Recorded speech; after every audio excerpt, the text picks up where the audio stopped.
So hello dear candidates and dear parents seeking for the preparation of Sainik School Bhodakhal or Sainik School all over India AISSC examination. Hi, this is Aspi Singh from Army Defense Academy, founder and director of Army Defense Academy. ये information आप सबके लिए है कि आप सबके उन सब सवालों के जवाब जो खास करके आप सोचते हो कि सैनिक स्कूल की तैयारी बच्चों को कब से कराएं और कब कराना सही है को लेकर के है। तो जरा ध्यान दीजिएगा क्योंकि बहुत इंपॉर्टेंट है आप सभी के लिए। कई बार हमसे भी ये मिस्टेक्स होती हैं, पेरेंट्स से खास करके मिस्टेक्स होती है कि वो सही समय पर सही फैसला नहीं करते हैं, जिसका खामियाजा उन्हें और हमें भी भुगतना पड़ता है और खास करके बच्चों को तो डिमोरलाइज करने के लिए सबसे ज्यादा महत्वपूर्ण बन जाता है। तो आइए हम इस विषय पर चर्चा करते हैं। खास करके सबसे पहला पॉइंट क्या है? द फर्स्ट पॉइंट है कि आप सबसे पहले सही समय का चुनाव करें। एक अच्छे समय का यानी राइट टाइम का चुनाव करें कि सही समय क्या है बच्चे को प्रिपरेशन देने के लिए। सो अगर आप सच में बच्चे को टारगेट देना चाहते हैं कि आपको लगता है कि उसे आप सैनिक स्कूल घोड़ाखाल या सैनिक स्कूल की तैयारी कराना चाहते हैं, बार बार घोड़ाखाल इसलिए कह रहे हैं कि मैं उत्तराखंड में ही अपने अकेडमी को रन करता हूं, इसलिए बाकी जो भी पेरेंट्स सैनिक स्कूल की तैयारी के लिए अपने बच्चे के लिए करियर ढूंढ रहे हैं तो उन्हें तो ऐसा होना चाहिए कि वो क्लास थर्ड से ही, खास करके क्लास थर्ड से ही प्रिपरेशन को शुरू कर देना चाहिए, जिसमें विद एकेडमिक्स एंड कंपटीशन दोनों को खास करके उनके प्रैक्टिस करा जाए, प्रैक्टिस शीट हो, सब कुछ हो, ताकि वो शुरू से ही फ्लो में बना रहे। ऐसा इसलिए भी है क्योंकि हर एक बच्चा एक जैसा नहीं होता। मोस्ट ऑफ द टाइम कुछ कैंडिडेट्स तो कम टाइम में ही एग्जाम क्वालिफाई करते हैं, लेकिन कुछ कैंडिडेट्स को ये समझने में एक लंबा वक्त लग जाता है। तो आप सभी पेरेंट्स से मेरी गुजारिश है कि आपको लगता है कि अगर आप अपने कैंडिडेट को या अपने बच्चे को आप सैनिक स्कूल की तैयारी कराना चाहते हो, सैनिक स्कूल में डालना ही चाहते हो, अगर ये टारगेट है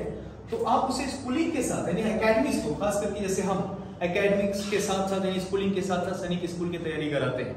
और एक लंबे समय पर, यानी कि अगर आप उसे 2 साल का भी समय देते हो, कम से कम 2 साल का भी समय देते हो, तो ये 100% या तो नहीं कहूंगा लेकिन 99% श्योर हो जाता है कि बच्चा एग्जाम क्वालिफाई करके मेरिट में आने की संभावना बना लेता है। ऐसा मैं इसलिए कह रहा हूं क्योंकि पिछले हुए एग्जाम के दौरान जितने कैंडिडेट्स ने हमारी एकेडमी के एग्जाम दिया, जिन्होंने एग्जाम क्वालिफाई करके मेरिट में आने की संभावना बनाई या आ चुके, वो मैक्सिमम उन्होंने अपने टाइम पे 2 साल का टाइम पीरियड हमें दिया। उनके पेरेंट्स ने हमारे साथ ये हेल्प हमारे लिए किया कि हम उन बच्चों को 2 साल तैयारी कराए हमने और ये हमें रिजल्ट मिला। तो मैं चाहता हूं कि आप सभी पेरेंट्स भी बच्चों को कम से कम 2 साल की तैयारी दें, जिसमें वो समझ पाए अपनी चीजों को बेहतर तरीके से कि उसे क्या करना है, कैसे करना है, और जब एग्जाम दे रहा हो तो काफी कंफर्टेबल हो, क्योंकि कई बार बच्चे डर जाते हैं और पहला एग्जाम अक्सर वो डिस्क्वालीफाई कर जाते हैं या सिर्फ क्वालिफाई ही कर पाते हैं, मेरिट में नहीं आ पाते हैं। दूसरा, आप सभी पेरेंट्स खास करके अपने बच्चों को जो बाद में फेस ना करना पड़े, उनका एक मेडिकल चेकअप करवाएं। मेडिकल जरूर करवाएं ताकि हम ये कंफर्म हो पता कि बच्चा मेडिकली फिट है। हालांकि पिछले कुछ दरमियान हमने बच्चों को सिर्फ बेसिक तौर पे ही चेक किया, लेकिन अब हमारी कोशिश है कि हम बच्चों को फुल मेडिकल चेकअप के बाद ही एडमिशन लें। तो आप सब पेरेंट्स से गुजारिश है मेरी कि अगर आप चाहते हैं कि वो सैनिक आर्मी डिफेंस एकेडमी का हिस्सा बने बच्चा, तो आप उसका एक मेडिकल चेकअप पहले से ही करवा के फ्री हो लें और एडमिशन के टाइम पे हमें वो कंफर्म करें कि आपका बच्चा मेडिकली फिट है, तभी हम एडमिशन लेंगे। और एल्स फिर बच्चे का दूसरा करियर देखें, क्योंकि क्वालिफाई करने के बाद अच्छा अगर बच्चा मेडिकली अनफिट होता है तो आपको भी बुरा लगता है और हमें तो खास करके बहुत बुरा लगता है। तो इसलिए इस बात का ध्यान रखें। दूसरा कि बच्चों को एक टाइम पीरियड, मतलब जैसे अगर वो खास करके सैनिक स्कूल की तैयारी कर रहे हैं तो इस मुद्दे पर उन्हें या तो डे बोर्डिंग में डालें, जैसे हमने डे बोर्डिंग की शुरुआत कर दी है, तो डे बोर्डिंग डालें, या उसे हॉस्टल में ही डाल दें ताकि वो हॉस्टल में रह करके यहाँ की लाइफ को जिए और साथ ही साथ स्कूलिंग और एकेडमिक दोनों कंपटीशन सभी को, यानी विद फिजिकल,